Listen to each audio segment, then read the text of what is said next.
Right, in the example here, I have used specific masses. It says two masses M1 equal to 100 gram and M2 equal to 101 gram are connected by a string that passes over a frictionless pulley. Find the acceleration of the masses and the tension in the string. Well, how do we start doing this? Since the same string supports the two masses and there is no friction on the pulley, the tension of the string on the left and on the right, it is the same string, therefore the tension is the same and we call it T. And now we isolate the masses M1 equal to 100 gram. Always remember to convert it to proper unit. M1 equal to 0.1 kilogram. The weight of M1 is M1 times G, that is 0.1 kilogram times 9.8, that is 0.98 Newton, acts vertically down. So M1G, the weight of that first mass, which is 0.98 Newton, is acting vertically down. What other force is on M1? The tension T on the string is acting vertically up. Alright, since M2 is greater than M1, I have made M2 greater because M2 is 101 gram. That means M1 is likely to move up and M2 is likely to move down. Therefore, can you tell me what is the net force on M1? M1 is going to go up, T is going to win. That means T minus M1G, T minus M1G, which is T minus, you can see we calculated M1G. M1G is 0.98 Newton. So the net force on M1 is T minus 0.98 Newton. And if A is the acceleration of the system, then we have F net equal to MA. What is our net force? It is T minus 0.98. And so T minus 0.98 equal to MA. M is 0.1 kilogram. So we have one equation using the motion of the mass M1. And similarly, you can write another equation for the motion of mass M2. Can you write that equation on your own? What is the net force on the mass M2? We carry this equation with us. T minus 0.1A equal to 0.98. That is the equation we obtained from the motion of M1. Alright? To obtain another equation, we isolate M2. The weight of M2, what is the weight of M2? M2G. Now, M2 is 101 gram, that is 0.101 kilogram. Multiply that by G and you get the weight is 0.99 Newton. And that acts vertically down.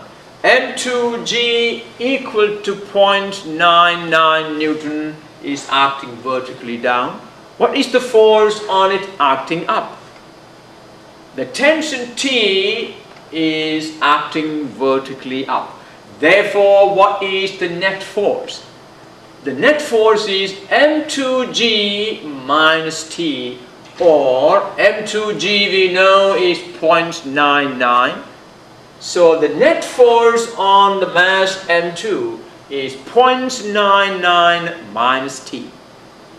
Well, this net force must be equal to the mass M2 times its acceleration.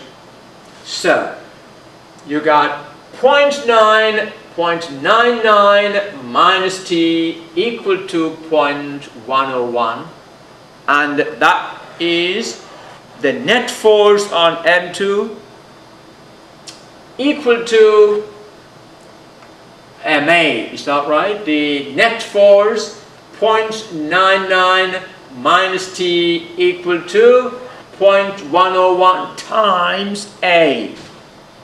I forgot that A there. The net force equal to MA, 101A. So you need to write that A there. Okay, but I have used that in here. Rearrange the equation. You get, always when you write equations like this, take all the variables to the left side and keep the constant numbers on the right. So what you will do is take the negative t to the right. You get 0.101a plus t, that is this. 0.101a plus t equal to 0.99. We got two equations. Can you solve these two equations? Well, that's not difficult. Now, let me write down those two equations. The first equation is t minus 0.1a equal to 0.98 and t plus 0.101a equal to 0.99. Now, is it easy to solve these two equations? Really, you don't need to go to the calculator to do this one. It's very simple. Because the coefficients of t in each case is 1. You can subtract one equation from the other. Well, let's subtract the equation on the top from the equation at the bottom. Alright, watch me do that. T minus t will be 0. Now, 0.101a minus negative 0.1a. You notice that I'm subtracting the top equation from the bottom. So, subtract 0.101a minus negative 0.1a becomes 0.101a plus 0.1a, and that will be 0.20a equal to 0.99 minus 0.98 is 0.01. Let me write that down for you.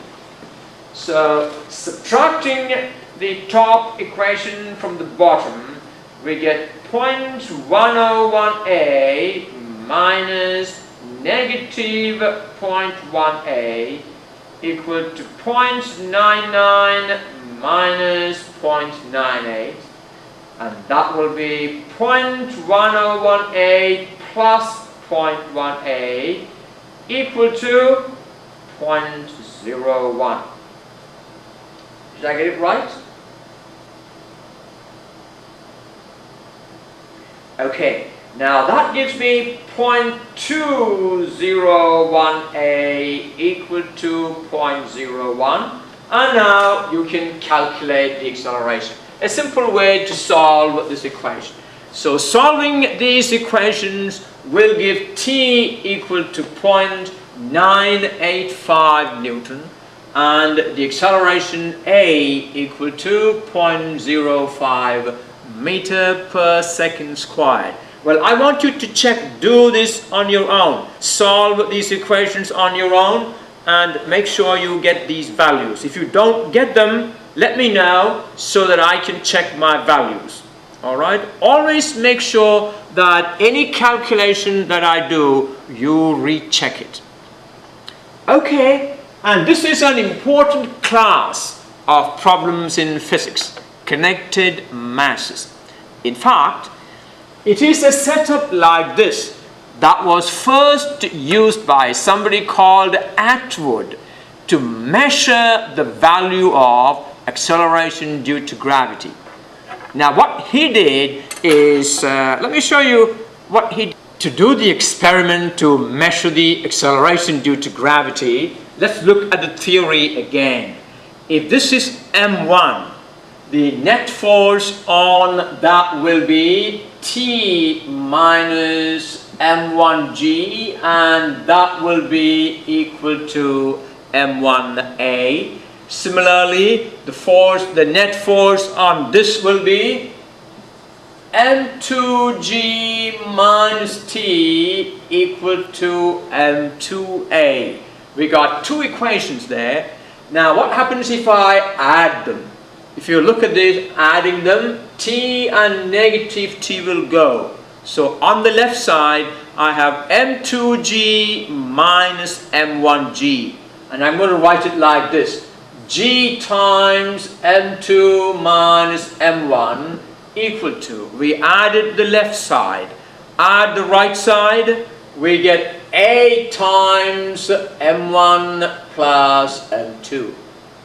And solve it for G. G equal to M1 plus M2 divided by M2 minus M1. Is that right? M1 plus M2 divided by M2 minus M1. That quantity multiplied by A. Now that means we now need to measure the acceleration. Now look at the way I'm setting up the experiment. I'm starting with the two masses the same. You see that? They're not moving.